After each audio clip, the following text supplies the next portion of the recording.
Series എക്സാമിന്റെ mark കുറഞ്ഞു. Series എക്സാമിന്റെ മാർക്ക് കുറഞ്ഞ പ്രഷർ കാരണം യൂണിവേഴ്സിറ്റി എക്സാമിന് ആ ഒരു പ്രഷർ കാരണം നമുക്ക് തീരെ പഠിക്കാനും അല്ലെങ്കിൽ എഴുതാനും പറ്റുന്നില്ല. കാരണം ആ പ്രഷറാണ് ഇപ്പം നമ്മുടെ ഫ്രണ്ടിൽ നിൽക്കുന്നത്. ഒരു പ്രഷർ കുക്കറിനകത്ത് കിടക്കുന്ന ഒരു അവസ്ഥയാണ്. ഈ ഒരു സിറ്റുവേഷൻ എങ്ങനെ നമുക്ക് ഓവർകം ചെയ്യാം, അതുപോലെ ഈ സിറ്റുവേഷൻ ഇനി വരാതെ എങ്ങനെ ശ്രദ്ധിക്കും. നമ്മൾ എപ്പോഴും ചെയ്യേണ്ടത് ഒരു സിറ്റുവേഷനിലേക്ക് നമ്മൾ എത്തിച്ചേരാതിരിക്കുക എന്നുള്ളതാണ്. ഇതൊരു നല്ല സിറ്റുവേഷൻ അല്ലല്ലോ, ഇതൊരു വേഴ്സ്റ്റ് സിറ്റുവേഷൻ ആണ്. ഈ ഒരു സിറ്റുവേഷൻ നമ്മൾ വന്നുപോയി. അപ്പം ഇങ്ങനെ വന്ന് നിൽക്കുന്ന കുറച്ച് കുട്ടികളുണ്ടാവും. സീരീസിന്റെ മാർക്ക് കുറഞ്ഞിട്ട് ചിലപ്പോൾ അറ്റൻഡൻസ് ഷോർട്ടേജ് കാരണം നിൽക്കുന്ന ചില കുട്ടികളുണ്ടാവും. നിങ്ങൾ ആദ്യം എങ്ങനെ ഓവർകം ചെയ്യാൻ ആദ്യം നോക്കുക. ആ ഒരു പ്രഷർ ഓവർകം ചെയ്ത് നിങ്ങൾ എക്സാമിലേക്ക് ഫോക്കസ് ചെയ്യണം. ദെൻ ഇനി നിങ്ങൾ ഇങ്ങനത്തെ സിറ്റുവേഷൻസിലേക്ക് പോകാതിരിക്കുക. ഞാൻ ഈ വീഡിയോയിൽ ഇത് രണ്ടുമാണ് പറയാനായിട്ട് ഉദ്ദേശിക്കുന്നത്. എല്ലാവർക്കും മറ്റൊരു വീഡിയോയിലേക്ക് സ്വാഗതം.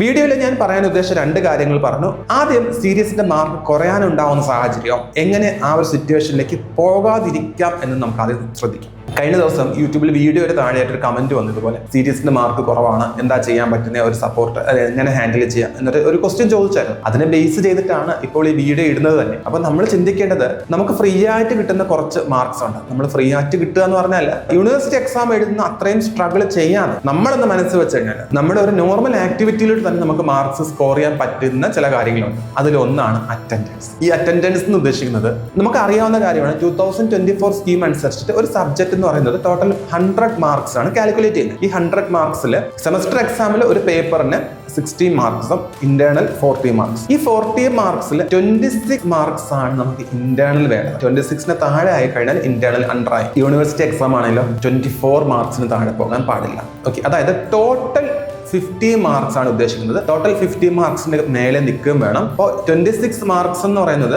Theory subject പാസ്സാകും. 26ന് താഴെ ആയി കഴിഞ്ഞാലോ ഫെയിൽ. അപ്പൊ 26ന് മേലെ ഇപ്പൊ 27 ഉണ്ട്. 27 ഉണ്ടെങ്കിൽ അവിടെ ഇന്റേണൽ നമുക്ക് 23 എങ്കിലും ഉണ്ടെങ്കിൽ മാത്രമേ ആവത്തുള്ളൂ, പാസ് ആവത്തുള്ളൂ. ഇനി ഇന്റേണലിന്റെ കാര്യത്തിൽ നമുക്കറിയാം, നമ്മൾ മേജർ ആയിട്ട് ശ്രദ്ധിക്കേണ്ട കാര്യം അറ്റൻഡൻസ്. നിങ്ങൾ എപ്പോഴും അലർട്ടായിരിക്കേണ്ട ഒരു കാര്യമാണ് അറ്റൻഡൻസ്. അറ്റൻഡൻസ് നമുക്ക് വലിയ പണിയില്ലാതെ നമ്മൾ ഡെയിലി കോളേജിൽ പോയി കോളേജ് ക്ലാസ് അറ്റൻഡ് ചെയ്തിട്ട് വരുമ്പോൾ തന്നെ നമുക്ക് അറ്റൻഡൻസ് കിട്ടുന്നുണ്ട് അല്ലെ. 85 to 90% അറ്റൻഡൻസ് നിങ്ങൾ മെയിൻറ്റെയിൻ ചെയ്ത് പോകാൻ എപ്പോഴും ശ്രദ്ധിക്കുക. 85ന് താഴേക്ക് പോകുന്ന അനുസരിച്ച് 84നും 80ക്കും ഇടയിലാണെങ്കിൽ നിങ്ങൾക്ക് 1% വീണ്ടും കുറയും. ബിറ്റ്വീൻ 75 to 80 ആണെങ്കിൽ വീണ്ടും 1% കുറയും. 1% പറയുമ്പോൾ ഒരു മാർക്ക് വീതം കുറയാട്ടോ അവിടെ. കാരണം 5, 4, 3, 2 അങ്ങനെ പോവാം. 85 to 90ക്ക് ഇടയിലാണെന്നുണ്ടെങ്കിൽ നിങ്ങൾക്ക് ഏകദേശം ഒരു അത്യാവശ്യം തെറ്റില്ലാത്തൊരു മാർക്ക് ഉണ്ടാവും. 85ക്ക് താഴേക്ക് പോകുന്ന അനുസരിച്ചിട്ട് ഓരോ 5% കുറയുന്ന അനുസരിച്ച് നിങ്ങൾക്ക് ഓരോ മാർക്ക് വീതം കുറഞ്ഞുകൊണ്ടേയിരിക്കും. ഓക്കെ, സോ അങ്ങനെ ഒരു റിസ്കിലേക്ക് പോകാതിരിക്കാൻ ശ്രദ്ധിക്കുക. നിങ്ങൾ എപ്പോഴും ശ്രദ്ധിക്കേണ്ടത് അറ്റൻഡൻസ് നമ്മുടെ കയ്യിൽ സേഫ് ആക്കി വെക്കുക. ഇനി രണ്ടാമത്തെ കാര്യം സീരീസ് ആണ്. നമുക്കറിയാം 2 സീരീസ് എക്സാം ഉണ്ട്. ഇതിൽ ഒന്നാമത്തെ സീരീസ് എക്സാം എന്ന് പറയുന്നത് 50% കംപ്ലീറ്റ് ആകുന്ന സമയം ഒരു സബ്ജക്റ്റിന്റെ 50% കംപ്ലീറ്റ് ആവും. 50% ഉദ്ദേശിക്കുന്നത് 2 മൊഡ്യൂളാണ്. നിങ്ങൾക്ക് 4 മൊഡ്യൂളാണല്ലോ ടോട്ടൽ സബ്ജക്ട് വരെ. അതിൽ 2 മൊഡ്യൂൾ കംപ്ലീറ്റ് ആകുമ്പോൾ 50% കംപ്ലീറ്റ് ആയി അവിടെ വെച്ചിട്ട് സീരീസ് എക്സാം ആണ്. പലപ്പോഴും ഈ 2 മൊഡ്യൂൾ കംപ്ലീറ്റ് ആകാറില്ല, അല്ലെങ്കിൽ 1.5 മൊഡ്യൂളോ 1.25 മൊഡ്യൂളോ ഒക്കെ ആകുന്ന സമയത്ത് ചിലപ്പോൾ 2 കംപ്ലീറ്റ് ആവുകയും ചെയ്യും. ഈ സിറ്റുവേഷനിലായിരിക്കും നിങ്ങളുടെ എക്സാംസ് നടത്തുന്നത്. നിങ്ങളോട് ചിന്തിക്കേണ്ട കാര്യം ഇതാണ്, ഒരു യൂണിവേഴ്സിറ്റി എക്സാമിന് പ്രിപ്പയർ ചെയ്യുന്ന 4 മൊഡ്യൂൾസിന്റെ നേരെ പകുതി നിങ്ങൾക്ക് ഇവിടെ പഠിച്ചാൽ മതി അല്ലെ. മിക്ക സബ്ജക്ട്സിലും അതിൽ ആദ്യത്തെ സീരീസ് എക്സാമിന് കിട്ടുന്ന ഒരു റിലാക്സേഷൻ എന്താ പറയുക, ഒന്നാമത്തെ മൊഡ്യൂൾ ഒട്ടുമിക്ക സബ്ജക്റ്റിന് ഫസ്റ്റ് മൊഡ്യൂൾ എന്ന് പറയുന്നത് ആ ഒരു സബ്ജക്റ്റിന്റെ ഇൻട്രൊഡക്ഷൻ ആയിരിക്കും. സോ അത് പഠിക്കാൻ ഈസി ആയിരിക്കും. സെക്കൻഡ് മൊഡ്യൂൾ ആകുമ്പോൾ അതിന്റെ ഒരു ഡെപ്തിലേക്ക് പോകുന്നുണ്ടായിരിക്കും. ഇത് മോസ്റ്റ്ലി എങ്ങനെയാണ് സംഭവിക്കുന്നത്, ഇവിടെ നിങ്ങളുടെ ഭാഗത്ത് ഉണ്ടാവുന്ന ഒരു മിസ്റ്റേക്ക്, ഒരു സെമസ്റ്റർ കഴിഞ്ഞ് പുതിയൊരു സെമസ്റ്ററിലേക്ക് കയറുമ്പോൾ നമ്മളൊന്ന് റിലാക്സേഷൻ മോഡിലേക്ക് ഒന്ന് സ്വിച്ച് ചെയ്യും. ഒരു യൂണിവേഴ്സിറ്റി എക്സാമിലെല്ലാം കഴിഞ്ഞു, അതിന്റെ ഒരു തിരക്കെല്ലാം കഴിഞ്ഞു, ഇനി ഒന്ന് റിലാക്സ് ചെയ്ത് നിൽക്കാം. അങ്ങനെ ഒരു റിലാക്സേഷൻ മോഡിലേക്ക് നമ്മൾ സ്വിച്ച് ചെയ്യുന്ന സമയത്തായിരിക്കും അടുത്ത സെമസ്റ്റർ വരുന്നത്. അടുത്ത സെമസ്റ്ററിലേക്ക് കയറുമ്പോൾ എല്ലാവരും ഒന്ന് സ്ലോ ആവും. എല്ലാവരും തന്നെ പറയുന്നില്ല, ഒരു 90% ആൾക്കാരൊന്ന് സ്ലോ ആവും. അങ്ങനെ ഒന്ന് സ്ലോ ആവുമ്പോൾ എന്താ പറ്റുന്നത്, ഫസ്റ്റ് മൊഡ്യൂൾ ഇച്ചിരി കുഴപ്പം. ഫസ്റ്റ് മൊഡ്യൂൾ ക്ലാസ്സസ് നമ്മൾ ശ്രദ്ധിക്കാതെ വരും അല്ലേ. ഇവിടെ ഫസ്റ്റ് മൊഡ്യൂൾ നമുക്ക് സേഫ് ആയിട്ട് പഠിച്ചു തീർക്കാൻ പറ്റുന്ന ഒരു ഏരിയ ആണ്. അപ്പം ഇനി മുതൽ നിങ്ങൾ എന്താ ചെയ്യേണ്ടത്, ഫസ്റ്റ് മൊഡ്യൂൾ എപ്പോഴും വളരെ ശ്രദ്ധിച്ച് പഠിക്കുക. കാരണം ആ സബ്ജക്റ്റിന്റെ കോർ ഏരിയ ഫസ്റ്റ് മൊഡ്യൂൾ ആണ്. അപ്പോൾ ഫസ്റ്റ് മൊഡ്യൂൾ വളരെ നന്നായിട്ട് പഠിക്കുക. ഫസ്റ്റും സെക്കൻഡും പഠിക്കുമ്പോൾ തന്നെ നിങ്ങൾക്ക് 50% പഠിച്ചു തീർക്കാൻ സാധിക്കും. കൂടാതെ നിങ്ങൾക്ക് കുറച്ചുകൂടെ റിലാക്സ് ആയിട്ട് പഠിക്കാൻ പറ്റുന്ന ടൈം ഇതാ. സെക്കൻഡ് സീരീസ് എന്ന് പറയുമ്പോൾ കുറച്ച് പ്രഷർ വരും. ഫസ്റ്റ് മൊഡ്യൂളിന്റെ മാർക്ക് കുറവാണെങ്കിൽ സെക്കൻഡ് സീരീസിന് വീണ്ടും പ്രഷർ കൂടും. അത് മാത്രമല്ല സബ്ജക്ട് കുറച്ചുകൂടെ ഡെപ്തിലേക്ക് പോകുന്നുണ്ടായിരിക്കും. കുറച്ച് കുറച്ചുകൂടെ ടഫായി തുടങ്ങും. സോ ഫസ്റ്റ് സീരീസിന് മാക്സിമം മാർക്ക് സ്കോർ ചെയ്യുക, അറ്റൻഡൻസ് നന്നായിട്ട് ശ്രദ്ധിക്കുക. ഓക്കെ, ഇതാണ് എപ്പോഴും നിങ്ങൾ ശ്രദ്ധിക്കേണ്ട ഒരു കാര്യം. ഇനി ഫസ്റ്റ് സീരീസ് നിങ്ങൾക്ക് മാർക്ക് കുറഞ്ഞു പോയി, അപ്പോൾ നിങ്ങൾ എന്താ ചെയ്യേണ്ടത്? സെക്കൻഡ് സീരീസിലേക്ക് ഫോക്കസ് ചെയ്ത് അവിടെയാണ് പ്രഷർ ഉണ്ടാകും എന്ന് ഉദ്ദേശിച്ചത്. ഇത് നേരെ റിവേഴ്സ് ആക്കി എപ്പോഴും മെയിൻറ്റെയിൻ ചെയ്ത് പോവുക. ഇത് എപ്പോഴും ഫസ്റ്റ് സീരീസിലെ മാക്സിമം മാർക്ക് സ്കോർ ചെയ്ത് തന്നെ കൊണ്ടുപോകാൻ ശ്രമിക്കുക. ഇനി ഫസ്റ്റ് സീരീസ് നമ്മുടെ കയ്യിൽ നിന്ന് പോയി, മനുഷ്യരാണ്, നമുക്ക് എല്ലാവർക്കും പലതരത്തിലുള്ള അസുഖങ്ങൾ വരും, അല്ലെങ്കിൽ എന്തെങ്കിലും ഒരു ക്രിട്ടിക്കൽ സിറ്റുവേഷനിലേക്ക് നമ്മൾ ആയിപ്പോയി. ഓക്കെ, അങ്ങനെയാണെങ്കിൽ ഫസ്റ്റ് സീരീസ് നമുക്ക് അറ്റൻഡ് ചെയ്യാൻ പറ്റിയില്ല എന്നുണ്ടെങ്കിൽ സെക്കൻഡ് അതിന്റെ റീടെസ്റ്റ് എഴുതാനുള്ള ഓപ്ഷൻസ് കോളേജുകാർ സമ്മതിക്കാം. അതിന്റെ റീടെസ്റ്റ് ഉണ്ടെങ്കിൽ റീടെസ്റ്റിൽ അത് എഴുതിയെടുക്കുക, അല്ലെങ്കിൽ നമുക്ക് സെക്കൻഡ് സീരീസിൽ നമുക്ക് നല്ല മാർക്ക് സ്കോർ ചെയ്യാം. അപ്പോൾ ഇവിടെ നിങ്ങൾ ചെയ്യേണ്ടത് ഫസ്റ്റ് സീരീസിന്റെ മാർക്ക് വളരെ കുറവാണെങ്കിൽ നിങ്ങൾ ഇമ്മീഡിയറ്റ്ലി ട്യൂഷനിലേക്ക് വരിക. കാരണം ആ സബ്ജക്ട് നിങ്ങളുടെ കയ്യിൽ നിൽക്കുന്നില്ല എന്ന് തോന്നുകയാണെങ്കിൽ നിങ്ങൾ ചെയ്യേണ്ടത് ഇമ്മീഡിയറ്റ്ലി നിങ്ങൾ ട്യൂഷനിലേക്ക് പോവുക. ട്യൂഷനിൽ പോയി കഴിഞ്ഞാൽ നിങ്ങൾക്ക് ആ സബ്ജക്ട് പെട്ടെന്ന് പഠിച്ചു തീർക്കാനായിട്ട് സാധിക്കും. S5 S6 കഴിയുന്ന സമയത്തേക്ക് സ്റ്റാർട്ടിങ്ങിന്റെ പഠിച്ച ബേസ് ഒന്നും കാണില്ല. ഫസ്റ്റ് ഇയറും സെക്കൻഡ് ഇയറും പഠിച്ച് പല സബ്ജക്റ്റിന്റെ ബേസ് ഒന്നും ഓർമ്മ കാണത്തില്ല. ഈവൻ കഴിഞ്ഞ സെമസ്റ്ററിൽ യൂട്യൂബിൽ കണ്ട് പഠിച്ച ടോപ്പിക്സ് പോലും ഈ സെമസ്റ്റർ ആകുമ്പോൾ ഓർമ്മ ഉണ്ടാകില്ല. ഇങ്ങനെ ഒരു ഇഷ്യൂ ഇപ്പോൾ വരുന്നുണ്ട്. ഇവിടെയാണ് ഞാൻ പറഞ്ഞ ഒരു സൊല്യൂഷൻ. ഫസ്റ്റ് സീരീസിന് നിങ്ങൾക്ക് മാർക്ക് കുറവാണെങ്കിൽ നിങ്ങൾ യൂട്യൂബ് വീഡിയോസോ അല്ലെങ്കിൽ നിങ്ങൾക്ക് ഫ്രീ ആയിട്ട് കിട്ടുന്ന റിസോഴ്സിലേക്ക് അല്ല പോകേണ്ടത്. പകരം നിങ്ങൾ ചെയ്യേണ്ടത് ഇമ്മീഡിയറ്റ്ലി നിങ്ങൾ ട്യൂഷന് പോവാം. ട്യൂഷന് പോയിട്ട് അവിടെ മുതൽ ഫസ്റ്റ് സീരീസിന്റെ മാർക്ക് കുറവാണെന്ന് നമുക്കറിയാം, അത് നമ്മുടെ ലൈഫിനെയാണ് അഫക്ട് ചെയ്യുന്നത്. ഓക്കെ, അവിടെ നമ്മൾ ഒരിക്കലും ഒരു റിസ്ക് എടുക്കേണ്ട ആവശ്യമില്ല. ട്യൂഷന് പോവുക, സെക്കൻഡ് സീരീസിന്റെ മാക്സിമം മാർക്ക് സ്കോർ ചെയ്യുക, യൂണിവേഴ്സിറ്റി എക്സാമിന് മാക്സിമം മാർക്ക് സ്കോർ ചെയ്യാം. ഒരു 5 വർഷം മുന്നേ വരെയൊക്കെ ഇങ്ങനെയാണ് കുട്ടികൾ വന്നിരുന്നത്. ഫസ്റ്റ് സീരീസിന്റെ മാർക്ക് കുറവാണോ, നമുക്ക് എക്സാം എഴുതുമ്പോൾ അറിയാം, നമ്മുടെ കയ്യിൽ നിന്ന് സീരീസ് എക്സാം പോയി നമുക്കറിയാം. കൈവിട്ട് പോയെന്ന് തോന്നിക്കഴിഞ്ഞാൽ അന്നോ പിറ്റൊന്ന് ട്യൂഷന് വരും കുട്ടികൾ അങ്ങനെ വന്നിട്ട് ഇമ്മീഡിയറ്റ്ലി സെക്കൻഡ് സീരീസിനെ ഫോക്കസ് ചെയ്തിട്ട് മാക്സിമം മാർക്ക് സ്കോർ ചെയ്ത് പോകുമായിരുന്നു. സെക്കൻഡ് സീരീസിനെ ഫോക്കസ് ചെയ്യുന്നു, മാക്സിമം മാർക്ക് അവിടെ സ്കോർ ചെയ്യാൻ ശ്രമിക്കും. ഇങ്ങനെയായിരുന്നു മുന്നേ ഒക്കെ സംഭവിച്ചിരുന്നത്. അപ്പൊ ഇവിടെ നിങ്ങൾ ഇനി ആ ഒരു പാറ്റേൺ ഫോളോ ചെയ്യാൻ ശ്രദ്ധിക്കുക. ഇനി ഫസ്റ്റ് സീരീസും കയ്യിൽ നിന്ന് പോയി സെക്കൻഡ് സീരീസും കയ്യിൽ നിന്ന് പോയിട്ടുണ്ടെങ്കിൽ അവിടെ നിങ്ങൾക്ക് സെക്കൻഡ് സീരീസ് നിങ്ങളുടെ കയ്യിൽ നിന്ന് പോയെങ്കിൽ അവിടെ നിങ്ങൾക്ക് സൊല്യൂഷൻ നെക്സ്റ്റ് കോച്ചിങ് തരുന്ന മിക്ക സ്ഥലങ്ങളിലും, ഞാൻ എന്നെ മാത്രം പറയുന്നതല്ല, ബിടെക് കോച്ചിങ് തരുന്ന മിക്ക സ്ഥലങ്ങളിലും ക്രാഷ് കോഴ്സസ് അവൈലബിൾ ആണ്. അപ്പൊ നിങ്ങൾ എന്താ ചെയ്യേണ്ടത്? നിങ്ങൾ ഇമ്മീഡിയറ്റ്ലി നെക്സ്റ്റ് അവിടെയെങ്കിലും കോച്ചിങ്ങിന് പോവാം.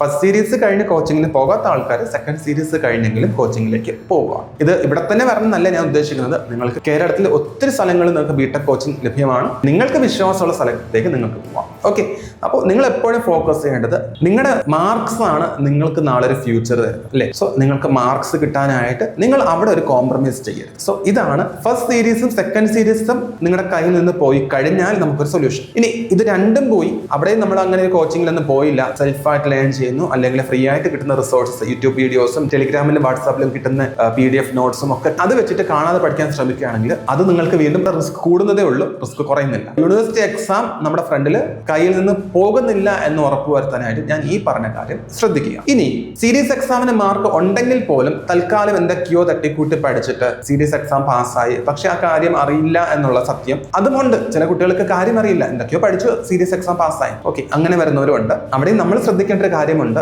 ഈ സബ്ജക്റ്റിന്റെ സെക്കൻഡ് പാർട്ടൊക്കെ ഫ്യൂച്ചറിൽ വരാൻ ചാൻസ് ഉണ്ട്. S3 പഠിക്കുന്ന മിക്ക സബ്ജക്ട്സിന്റെയും ഒരു ആപ്ലിക്കേഷൻ വരുന്നത് S4ലും S5ലും ഒക്കെ ആയിരിക്കും. S3 പഠിക്കുന്ന സമയത്ത് തന്നെ നമ്മളത് കറക്റ്റ് ആയിട്ട് പഠിച്ചില്ല എന്നുണ്ടെങ്കിൽ S4ലോ S5ലോ ഇതിന്റെ ആപ്ലിക്കേഷൻ ഒരു സബ്ജക്ട് വരുമല്ലോ, ആ ടൈമിൽ വീണ്ടും ആ സബ്ജക്ട് നമ്മുടെ കയ്യിൽ നിന്നും പോകും. ഓക്കെ, ഇങ്ങനെ കുറെ റിസ്ക് എലമെന്റ്സ് നമ്മൾ ബിടെക് പഠിക്കുന്ന സമയം നമ്മൾ ഇതൊക്കെ ശ്രദ്ധിക്കണം. ബിടെക്കിൽ 4 വർഷമായിട്ട് നമ്മൾ പഠിക്കുന്ന പല സബ്ജക്ട്സിനും ഈ ഒരു കണക്ഷൻസ് ഉണ്ട്. ഈ കണക്ഷൻസ് നമ്മൾ കറക്റ്റ് ആയിട്ട് മനസ്സിലാക്കി പഠിക്കണം. ട്യൂഷൻസ് നല്ലൊരു ഓപ്ഷനാണ്. ഇനി എന്താ ചെയ്യേണ്ടത്? സീരീസിന്റെ മാർക്സ് നിങ്ങളുടെ കയ്യിൽ നിന്ന് പോയി, ഇനി നിങ്ങൾ ട്യൂഷന് വന്നിട്ടുമില്ല. കഴിഞ്ഞ ദിവസം കമന്റ് ഇട്ട ഒരാളുണ്ട്, എനിക്ക് തോന്നുന്നു പുള്ളി ട്യൂഷൻസ് ഇവിടെ വന്നിട്ടില്ല, വേറെ എവിടെയും പോയോന്ന് എനിക്ക് അറിയില്ല, സീരീസിന്റെ മാർക്ക് വളരെ കുറവാണെന്ന് പറഞ്ഞു. ഇവിടെ നമുക്ക് ഇനി ചെയ്യാൻ പറ്റുന്ന ഒരേ ഒരു സൊല്യൂഷനേ ഉള്ളൂ. സിമ്പിൾ ആയിട്ട് പറയാം, 60 മാർക്സിന്റെ യൂണിവേഴ്സിറ്റി എക്സാം അവിടെ നിങ്ങൾ എപ്പോഴും ശ്രദ്ധിക്കേണ്ടത് മിനിമം 45 മാർക്സ് നിങ്ങൾ അറ്റൻഡ് ചെയ്യാൻ ശ്രദ്ധിക്കുക. അതായത് 75% നിങ്ങൾ അറ്റൻഡ് ചെയ്യാൻ ശ്രദ്ധിക്കുക മിനിമം. ഓക്കെ, 75% മേലെ എഴുതുന്നത് കുഴപ്പമില്ല, താഴേക്ക് പോകാതിരിക്കാൻ എപ്പോഴും ശ്രദ്ധിക്കുക. ഇനി ഇന്റേണൽ നിങ്ങൾക്ക് അണ്ടറാണ്, 26 ബിലോ ഉള്ളൂ. 26 എന്നത് നിങ്ങൾക്ക് 25 ഉള്ളൂ. അങ്ങനെയാണെങ്കിൽ ഈ 45 മാർക്സ് എന്ന് പറയുന്നത് 48ലേക്ക് 3 മാർക്സ് കൂടെ ആഡ് ചെയ്യുക. 48 മാർക്സിന് മേലെ സ്കോർ ചെയ്യാൻ ശ്രദ്ധിക്കുക. ഓരോ മാർക്കും ഇന്റേണൽ മാർക്കിന്റെ ലെവലിൽ നിന്ന്, ഇന്റേണൽ മാർക്കിന്റെ മാർജിൻ നമുക്കറിയാം 26 ആണ്. ആ 26ൽ നിന്ന് താഴേക്ക് പോകുന്ന ഓരോ മാർക്കിനനുസരിച്ചിട്ട് തിയറി എക്സാമിന് 3 മാർക്ക് നിങ്ങൾ കൂടുതൽ അറ്റൻഡ് ചെയ്യണം. ഇന്റേണൽ നിങ്ങൾക്ക് 24 വരുന്നുള്ളൂ എങ്കിൽ നിങ്ങൾ എന്താ ചെയ്യേണ്ടത്? ഇവിടെ 51 മാർക്സിന് സ്കോർ ചെയ്ത് പോവാം. ഇന്റേണൽ മാർക്ക് ഒരു 20 വരുന്നുള്ളൂ എങ്കിൽ അവിടെ 55 മാർക്സിന് മേലെയെങ്കിലും സ്കോർ ചെയ്യണം. അതായത് 100% ആ സബ്ജക്ട് പഠിക്കണം. ഓക്കെ, ഈ ഒരു സംഗതി എപ്പോഴും ഓർത്തു വെക്കുക. ഇന്റേണൽ മാർക്ക് ഓരോ മാർക്ക് 26ന് താഴേക്ക് പോകുന്ന ഓരോ മാർക്ക് അനുസരിച്ചിട്ടും തിയറി മാർക്കിൽ 75-ന് മേലെ 75% മേലെ അതായത് 45-ന്റെ മേലെ എപ്പോഴും സ്കോർ ചെയ്യാൻ ശ്രദ്ധിക്കുക. സിംപ്ലി പറയുകയാണെങ്കിൽ 3 മൊഡ്യൂൾ കംപ്ലീറ്റ് പഠിച്ചാലേ നമുക്ക് 75% കിട്ടുള്ളൂ.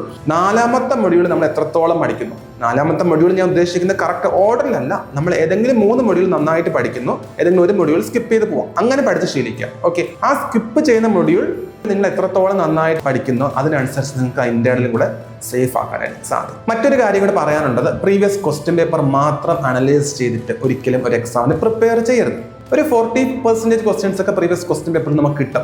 ഭാഗ്യത്തിന് ചിലപ്പം ഭാഗ്യം ഉണ്ടെങ്കിൽ ചിലപ്പോൾ അത് 50% വരെ കിട്ടാനും ചാൻസ് ഉണ്ട്. പക്ഷേ എപ്പോഴും അങ്ങനെ ആകണമെന്നില്ല, അതൊരു പ്രോബബിലിറ്റി മാത്രമാണ്. സബ്ജക്റ്റിന്റെ ബേസ് എപ്പോഴും ഉണ്ടായിരിക്കും. ഒരു സബ്ജക്ട് പഠിക്കുമ്പോൾ ആ സബ്ജക്റ്റ് ബേസ് എപ്പോഴും ഉണ്ടായിരിക്കണം. ആ സബ്ജക്റ്റിന്റെ ബേസ് ഇല്ല എന്നുണ്ടെങ്കിൽ നിങ്ങൾക്ക് ആ സബ്ജക്റ്റ് പ്രോപ്പറായിട്ട് മനസ്സിലാക്കാനും സാധിക്കില്ല, എക്സാമിന് എഴുതാനും സാധിക്കില്ല. സോ മാക്സിമം സബ്ജക്റ്റിന്റെ ബേസ് ഉണ്ടാക്കിയെടുക്കാൻ ശ്രമിക്കുക. അതിനാണ് മൊഡ്യൂൾ 1 നന്നായിട്ട് പഠിക്കണം എന്ന് പറഞ്ഞത്. സീരീസ് 1 ഫോക്കസ് ചെയ്യുക, മൊഡ്യൂൾ 1, 2 നന്നായിട്ട് പഠിക്കുക. 3, 4 എത്തുന്ന സമയത്ത് അവിടെ നിങ്ങൾക്ക് ഏതെങ്കിലും ഒരു മൊഡ്യൂൾ കൂടെ നിങ്ങൾ പഠിച്ചു കഴിഞ്ഞാൽ സേഫായി. നമ്മൾ എപ്പോഴും ചെയ്യേണ്ടത് അറ്റൻഡൻസ് എപ്പോഴും ശ്രദ്ധിച്ച് പോവുക. First series maximum mark score ചെയ്ത് പോവുക. അവിടെ നിങ്ങളുടെ കയ്യിൽ നിന്ന് പോകുന്നുണ്ടെങ്കിൽ ഇമ്മീഡിയറ്റ്ലി സേഫ് സോണിലേക്ക് സ്വിച്ച് ചെയ്യുക. സേഫ് സോണിലേക്ക് മാറിയില്ലെന്നുണ്ടെങ്കിൽ നമുക്കത് ബുദ്ധിമുട്ടായിരിക്കും. ഓക്കെ, സോ മറ്റൊരു വീഡിയോയുമായി നമുക്ക് വീണ്ടും കണ്ടുമുട്ടാം. Till then, bye.